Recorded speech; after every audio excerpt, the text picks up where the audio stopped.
Obrigado a vocês.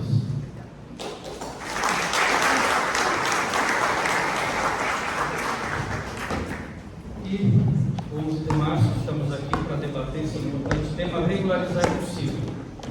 E como é possível? É possível de várias formas, e a gente há 36 anos vem desenvolvendo núcleos habitacionais e também fazendo regularização e história, primeiramente no nosso estado de origem, depois pelo Paraná e Rio Grande do Sul. Eu queria dizer para vocês que eu pretendo trabalhar esses 7 temas: regularizar é possível, a forma de fazer isso com a nossa entidade e os municípios em fase de termo de cooperação, as fases da regularização fundiária de forma clara e objetiva, a composição de um processo de NURB, que inclusive hoje aqui Moisés saiu com um deles. Tudo começa com o público-alvo, é ele nosso principal proponente, curiosidades e alguns fechamentos. Depois passo a palavra a vocês que vão, claro, falar, apontar, questionar e sabe, levar no coração de vocês uma semente para plantar lá no seu município, lá no seu bairro, lá na sua comunidade, essas ideias, porque regularizar é possível. Primeiro, dizer que a nossa entidade tem 36 anos de história. Eu sou o segundo presidente, o primeiro já falecido. Então, tenho a honra de presidir a maior entidade de regularização fundiária do sul do Brasil. Até então, nós éramos a segunda mais antiga entidade do gênero em Santa Catarina. Com o fechamento da Coab, que é extinta, nós se tornamos a maior, ou mais antiga, em Santa Catarina em atividade. Somos também a maior do gênero no sul do Brasil. Atuamos em 212 municípios. Esse número era da semana passada, porque eu estava em Ernestina, no Rio Grande do Sul, para regularizar 800 unidades à beira de barragem, ao lado de Passo Fundo, do Rio Grande. Então esse número já subiu para 211. Atualmente a gente atende 45 mil famílias. Fomentamos mais de 14 mil títulos, porque ontem à noite tropeçamos, né, João, vindo de Candói, Guarapuava, em 270 entregas de títulos. Em Lages, semana passada, anteontem, entregamos 150 títulos, e toda semana, no mínimo, a gente entrega 3 núcleos de regularização fundiária em forma de título de propriedade por semana. Isso dá uma média mês de 1.000 unidades por mês. E temos mais de 135 profissionais, sempre acreditando que regularizar sim é possível. E a gente enfrenta problemas, muito mais do que soluções, mas a gente tem as fórmulas de driblar essas dificuldades. Continuando, curiosidades. Bom, primeiro, 50% do Brasil é regular. Isso dá uma demanda enorme para todo mundo trabalhar e focar e envidar esforço nessa solução. Segundo, regularizar promove benefício em toda a cadeia produtiva e comercial de uma cidade. Por exemplo, lá em cidade de Monte Carlo, Santa Catarina, o loteamento Remoca, com 229 moradores, famílias, hoje é outro bairro, 2 anos depois da regularização.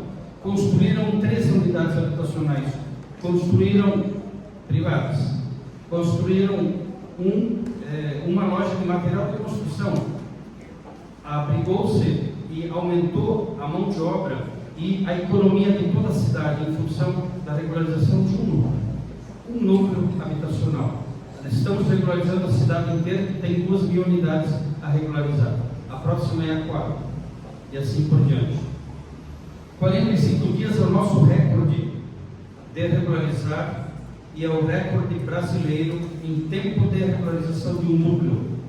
Na cidade de Mangueirinha, no Paraná, onde a gente conseguiu regularizar em 45 dias. São 22 unidades, eram do município, não houve oposição e fizemos todo o procedimento em 45 dias. Isso é um pouquinho mais de um mês. E isso é o recorde nacional de regularização de um único núcleo no país. São Paulo é a maior demanda do estado, a maior demanda do país, São Paulo. porém, é onde, de fato, as coisas lá acontecem muito demoradamente. Nós temos um processo de regularização na cidade de São Paulo há 2 anos parado. Significa dizer que, quanto maior a cidade, maior a burocracia a ser enfrentada e em que dá esforço para a superação. Santa Catarina e Paraná são os estados mais avançados em regularização do país, porque em números absolutos é o que mais entregou títulos. Ano passado, em Santa Catarina, 35 mil títulos foram entregues. Metade desses 35 mil, segundo a Corregedoria de Justiça, metade desses 35 foi promovido pela nossa entidade chamada DEASP. Para vocês terem uma ideia, para cada núcleo organizado e regularizado, nossa entidade envolve 22 profissionais. Temos 150 na cadeia, mas para cada núcleo a gente utiliza 22 pessoas de mais variada ordem de atuação profissional possível para regularizar aquele núcleo. Por isso, quando alguém diz, é fácil regularizar? Não.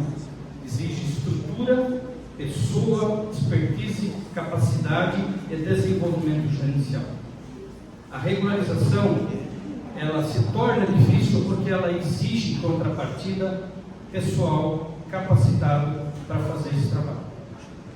O Fábio, por exemplo, quando mede um núcleo habitacional, a gente mensura todo ele.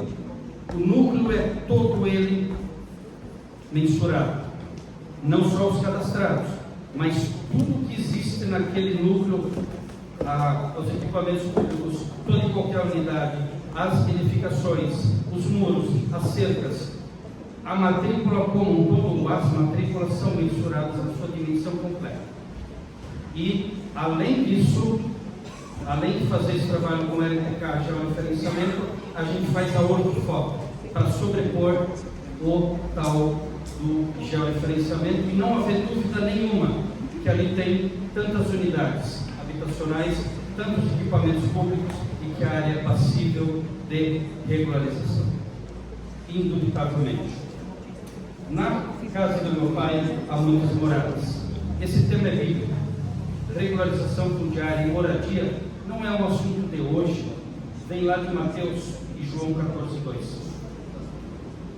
A habitação é onde a gente mora e é o lugar mais sagrado da família. Por isso, esse tema, ele jamais por nós foi tratado de forma leviana como um assunto comercial ou como uma mera atividade administrativa, porque isso é o lar de pessoas.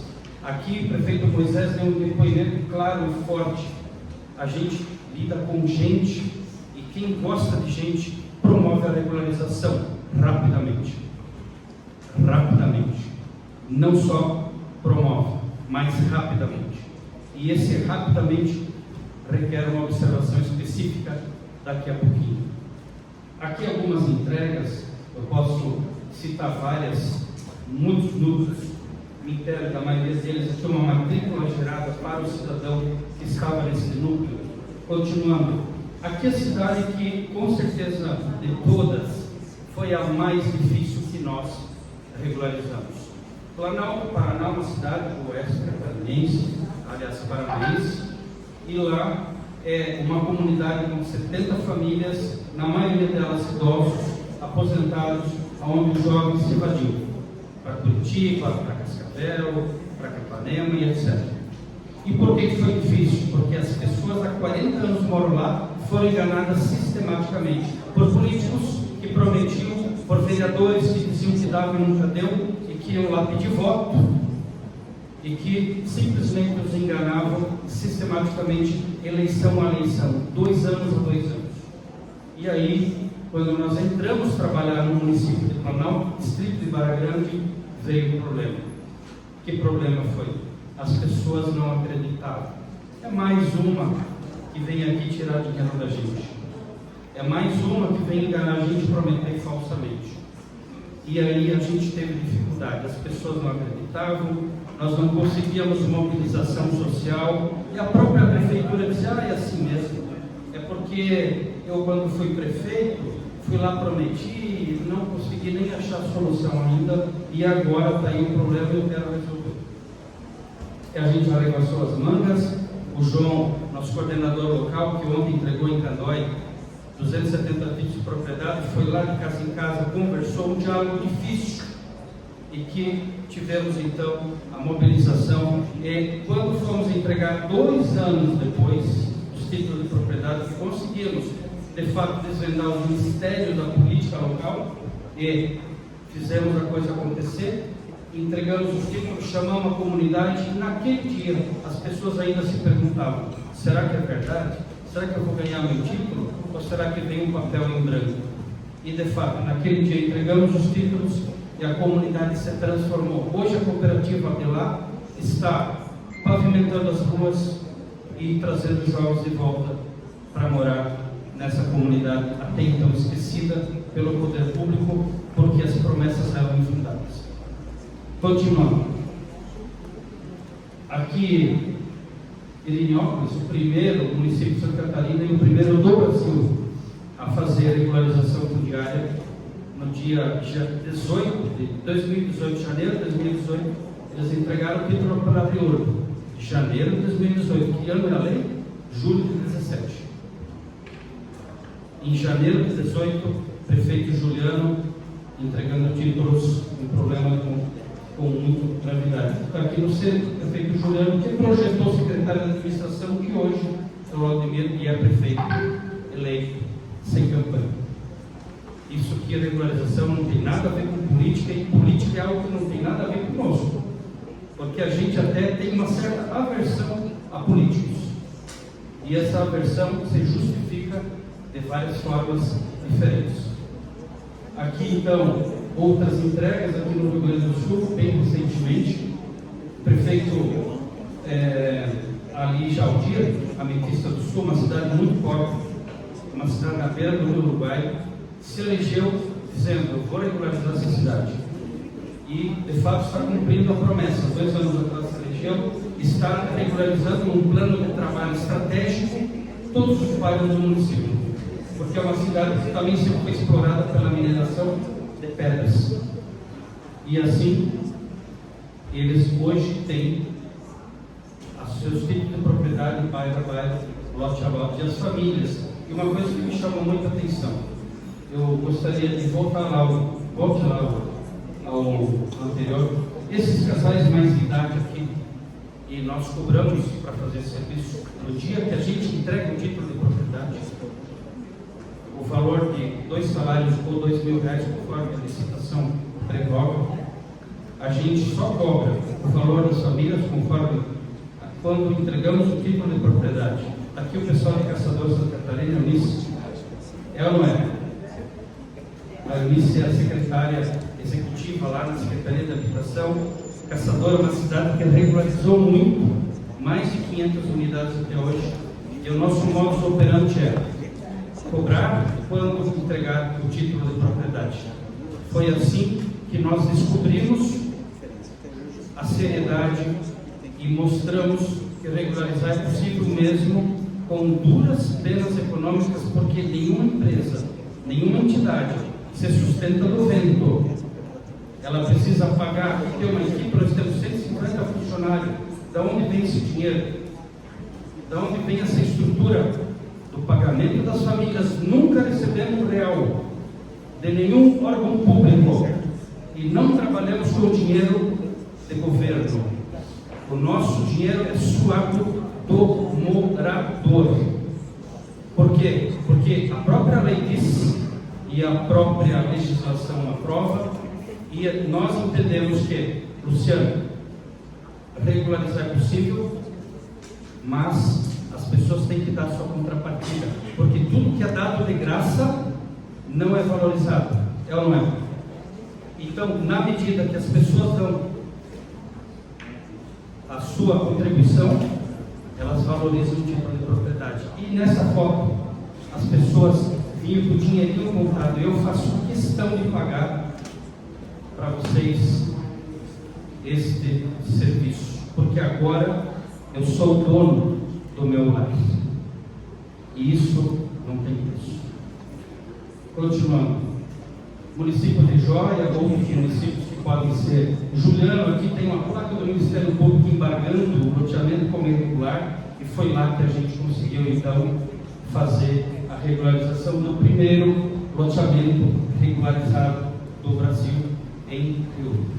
Porque até então, Santa Catarina e Paraná também tinha outros programas estaduais, pelo Ministério Público ou pelo Tribunal de Justiça, que levavam anos. Quinta-feira eu fui entregar em Lages um processo para 200 famílias que levou 6 anos. 6 anos. E no REURB nós conseguimos fazer em 6 meses a 9 meses, dependendo do tamanho do núcleo e suas complexidades. Continuando. A regularização tem parâmetros muito claros em 3 legislações fundamentais. Primeiro, o Estatuto das Cidades, que foi muito superficial ao tratar o tema. Lá em 2001, onde houve a conferência, talvez a primeira conferência das cidades, ainda com o governo Fernando Henrique Cardoso, no qual eu era, na época, diretor de habitação da cidade de Indaial, em 2001, e fizemos lá o primeiro estatuto, primeiro congresso das cidades, naquela ocasião.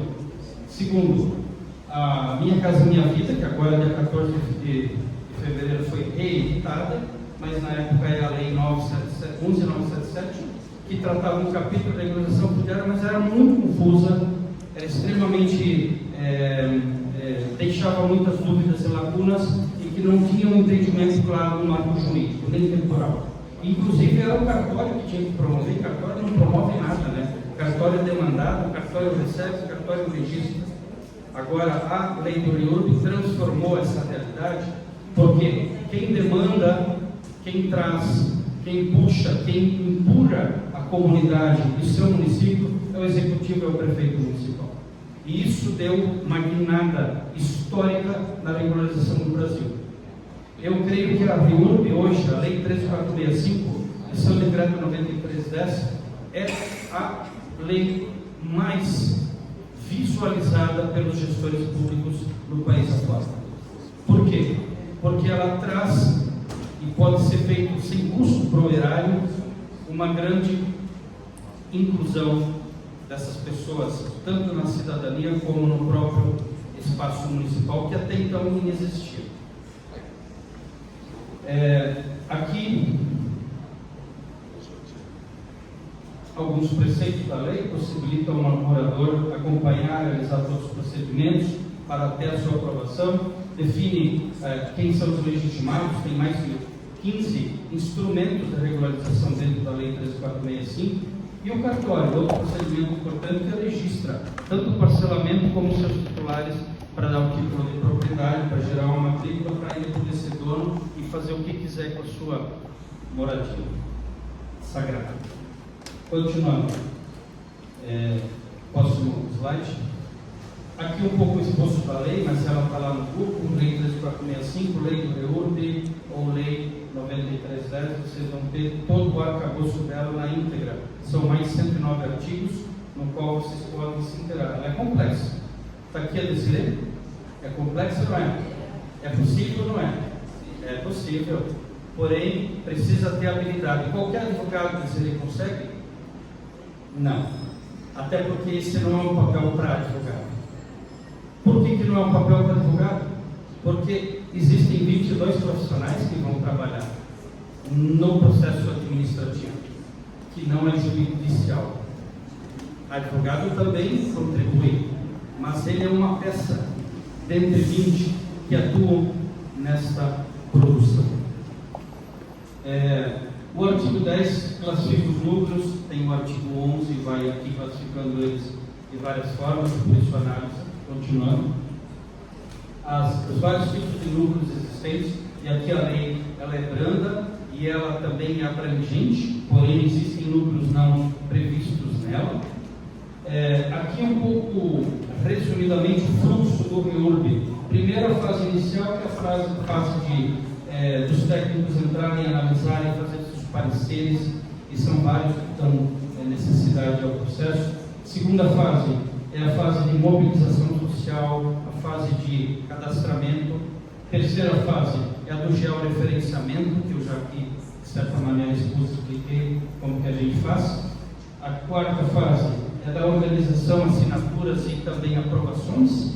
E, por último, a fase do registro e da emissão das matrículas. Resumiria, então, nessas 5 fases, de forma bem resumida, o quanto que o RIURB transita.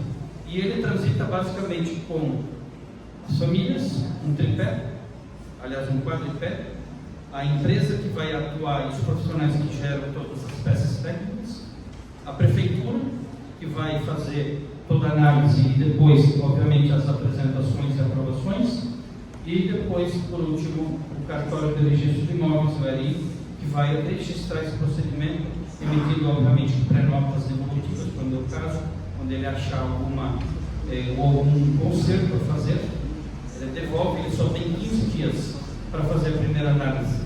15 dias. O doutor Renato, lá em Caçador, que é o maior estudioso do RIURB em Santa Catarina e um dos maiores do Brasil, ele fez o primeiro RIURB dele, ele se conosco em Caçador, né?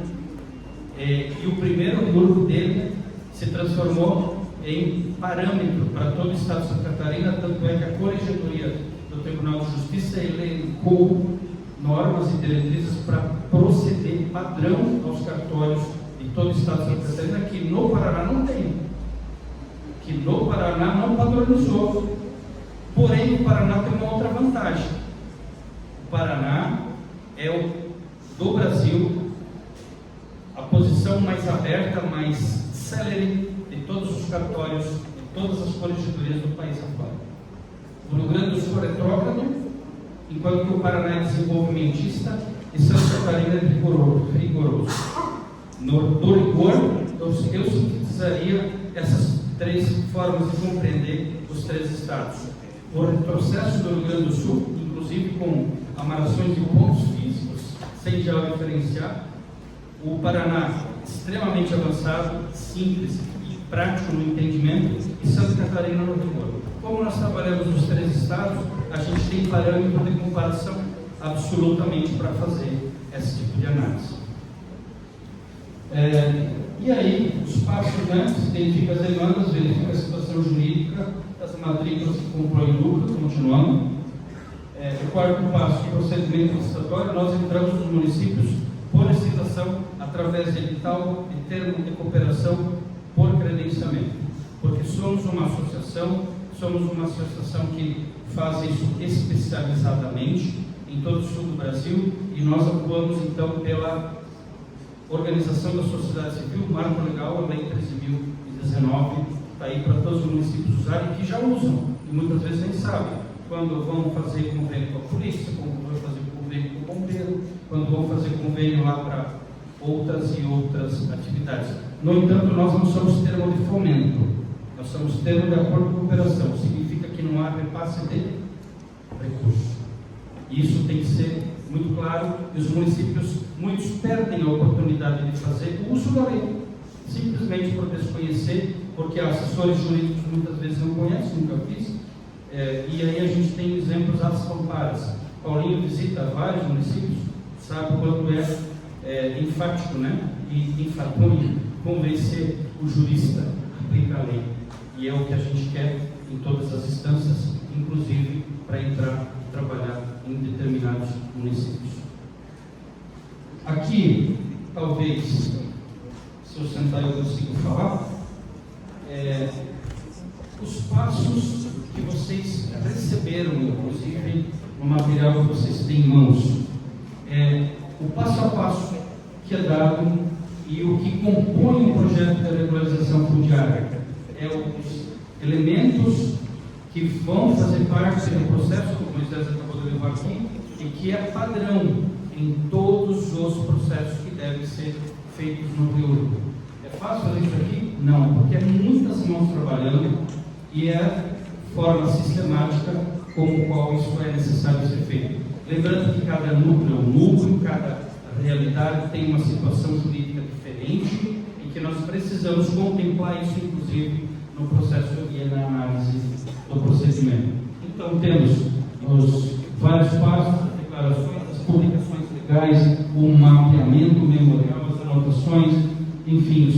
salários, as suas anuências, a assinatura de todo mundo. Isso é um trabalho bem difícil, porque às vezes a gente não consegue atingir a todos, e aí, claro, tem uma regra lá na lei que o edital também serve para as notificações.